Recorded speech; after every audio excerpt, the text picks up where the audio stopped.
si Idol Madla, nakakahanga, may mga hawak, gandang linyada. Ika'y inspirasyon kung bakit hanggang ngayon ako'y palaging kumakarera.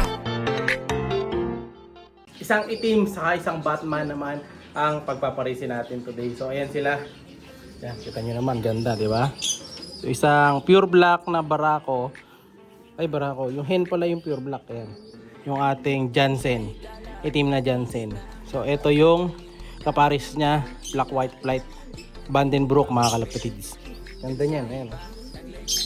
So dalawang solid pairing ang pinagtabi ko ngayon. So ito actually, paitlog na to. Kinuha ko lang. Balik natin yun. Okay.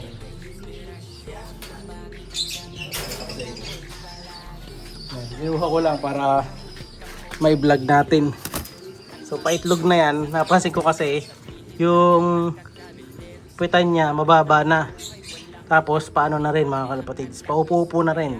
Kaya sa tingin ko itlog na. So ito yung mga kasama niya na magiging asawa niya. Black na white flight.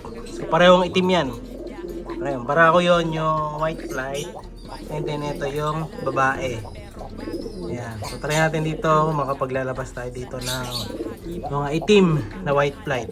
So walang ibang kulay yan mga kalapatids, yung itim na yan. Yung pinakaputi lang talaga niyan is yung bagwis niya. Ay isa yan sa mga favorite kong color dito. So ngayon, ito katulad nung ginawa natin sa kanila Coco nakaraan. Ito may naka-ready na tayong pugad. Ayan. Actually meron din ako isang pugad pa dito. Ayan, may itlog pa nga ito eh. Kaso may crack. So hindi na pwede. Kunin natin. So, may pugad ako dito na ganito. Ito yung mat na ano to eh. Yung mat ng computer, mga kalapatids yan. Tawag dito? Yung mousepad ng computer to. Ayan o. Ginupit ko lang. Tapos nilagay ko ngayon dyan. Ayan. Umuyan na nabasag yung itlog. Sinangan natin to. So para mag-fit. Ayan. Medyo madulas to. Pero pag itlog pa lang naman, okay lang to. Pero pag may anak na, lagyan nyo ng extra basahan. Ito, nagupit ako dito ng mga lumang maong. Ito ginagamit ko sa anong pugad. Ilalagyan natin ito ngayon dyan. Ayan. Ito pwede na to sa may anak kasi medyo magalas na yan. Ayan, ganyan lang mga kalapatids. Tapos, i-tape ko yan paikot ngayon. Yung tape ko. Tape ko muna. Ito na yung finished product niyan mga kalapatids. Yung pugad. Tapos may maong sa ibabaw. Marami akong ginupit. 3 maong yata to. Ito bilugang ginupit ko noong una. Kaso manipis yung maong. Kaya di ganun kaganda. So pwede rin siya. Pantapan na ganyan. Pero tatanggalin rin ng kalapate ito eh. Pero for now, lalagay ko muna to. Ayan. Ayan o, kita nyo. Ayan, yung isa sa mga sign na itlog din kalapate nyo. Upo na ng upo. Kaya ito, lalagyan na natin siya ng pugad. Ayan. Upo ka na girl. Kaya natin ngayon. Upo na ng kusa yan. Ayan, lalapitan na niya. Kaya natin, layo tayong konti. Kaya natin kung upuan niyang agad. Tingin ko mamaya ang gabi itlog na to eh. So yung Barako na yung nauna. Ayan. So kulang pa kasi ako ng cage dito na maglalagyan. So meron pa akong dalawa. Ayan, kulang pa yung mga kalapati dito. So 2 pairs pa. Meron pa ako ibang mga ibon dito kaso namimili pa ako ng mga kalapati. Yung Basra line nga pala natin, ito umitlog na rin. Ayan si Basra, umitlog na. So nakapares na ito yung Germain Imbrek ko. Ayan. Yung pinares natin. Kulay pula. Para makunat ang ilabas. So Germain Imbrek, cross, Basra line. No? Tapos yung isa nakapares na din. Pinakuha natin sa raffle. Ito. Yung PG Cruz cross dito sa Stitch naman. Yan. No 4 pa yan eh. Pero di ko sure kung may similya. Titingnan natin. Pero Barako siya. No? Sa mga susunod na araw, papakita ko naman sa inyo yung mga next pair natin. So ito pala, yung sa ending birds natin to eh. Ito yung ending birds natin mga kalapatids. Pang next week. Ayan yung dalawa na to. Meron tayong Grisel Ito yata ang checkered. Taken na yata itong checkered na to. Last week pa. Ay, hindi. Ngayon to. So, checkered. Saka isang grizzle yan. Ending bird natin pang next week. Pang hinihintay nyo kung sino sumali. Siyempre, 120 lang free shipping yan. So, marami pa tayong susunod na mga ending birds dito. Nagbibreed ako. So, kulang pa yung mga cage ko eh. So, dalawa pa. 3, 4. 4 pa ng pair. Ito pa pala. 5, 6. No? So, ito yung mga next pair ko na papakita sa inyo sa next videos. No?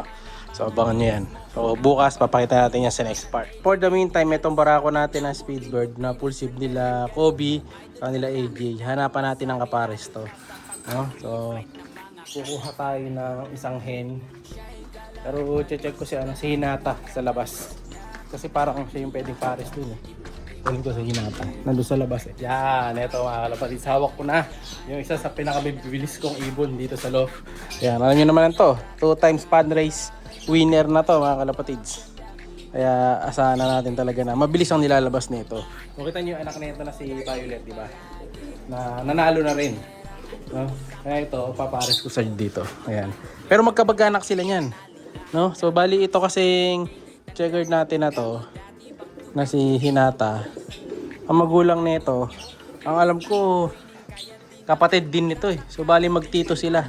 So parang ang labas nito is line breed yata. Tama ba? Kung magtito line breed. So comment kayo kung tama ah. Hindi ko sure. No? Kalimutan ko na yung line breed inbreed na ganyan. Pero yan nga, inang papares natin dito. So isa nating speedbird yan. Multiple pooling winner. Oras dito sa full sib ng mga multiple lap winner natin. Ayan, pares natin.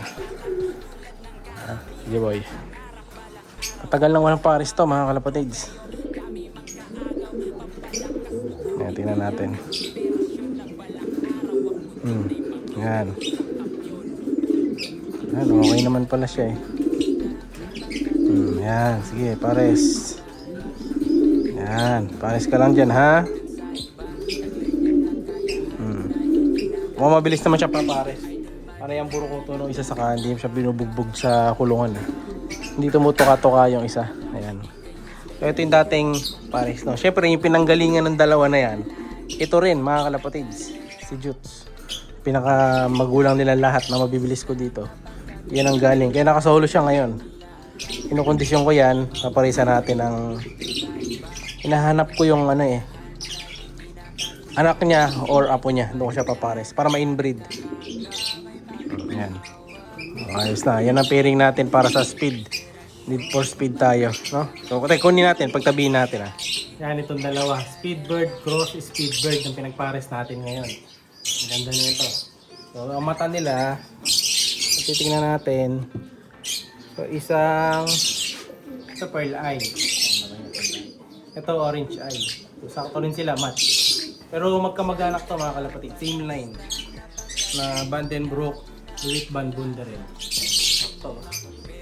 Bagay. Tingnan natin kung mabilis din ang ilalabas nito. Kung yun naman gusto natin dito sa atin mabibilis. Ito, paparisin na natin. Let's go. Ito namang isang mailap na Vandenbroek natin na to mga kalapatids. Wala pang kapares. So yeah, hanap natin siya. Medyo mailap to eh. No? So hanapan ko ng hento ngayon. Tapos lalagyan natin sila dun sa baba. No? So kailangan natin ng isang hen. So napagpares natin ngayon sa dalawa. Bali, 3 na. Pati yun. Kukuha natin siya ngayon ng isang hen. Hanap natin dito. Ayun o. Ang dami kong hen dito. Marami pa akong bakante. Kasi yung ibang ibon, nag-stock ako ng ibang ibon natin, di ba? So hanap natin ang kapares ngayon dito yun. Tanong, sino mga kapares niya? Pure Vandenbroek. Saan ko papares yung pure Vandenbroek mga kalapatid? Ito, malaki to eh. Mas malaki siya dun sa isa eh. Hirap mamili mga kalapatids. Hanapan natin siya ng isa. Saan magandang ipares yun? Kanino? Pili tayo. Yun yung blue bar eh. Kaso ano yun, goki naman yun mga kalapatids, malaki. Malaki siya eh, hindi pwede. Pero parang ito yung napupusuan ko ito. Malakas o malaki din. Ano, ang laki ng hen na to. Ang hen yan mga kalapatids. Pero ito yung tsura, mukhang barako. Speedbird yan. Ito bago to yung dumapo, Japan. Ito, Speedbird din to. Pero pwede rin dito. No? Hindi nyo pa ako ng time mamili kung kanino natin papares yun. Ano pa tayo? Hirap mamili. Pero malamang. Ayun na kaya. Ito puro Speedbird itong mga naiwan na to eh. Tapos dalawang Japan. Yun, Japan din yun. Alam ko Japan yun. Yan. So 1 to 3 Japan. Tapos 5 Speedbird. Isang Goke. No? Yan, pumili ah. Ano ko papares yun? Of color. Hanap tayo. Sinong hen ang pwede? Hirap mamili.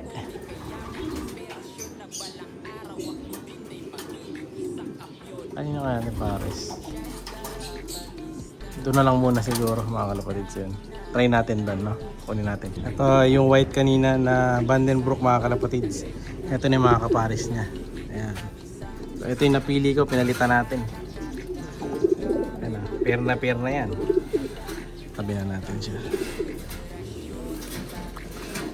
Yan. Yun ang mga kapares niya dito. Dito na lang muna sila sa labas. Kasi may bakante pa ako dito. So, kumpleto na yung pairing natin dito. Lahat yan may kapares na. Yung lalagyan ko ng stock bird. Wala nang laman. So, yung mga ending bird ko dito ko muna lalagay. Para magsama-sama sila dyan. Dito kasi, ayan, may mga pinares na rin akong bago.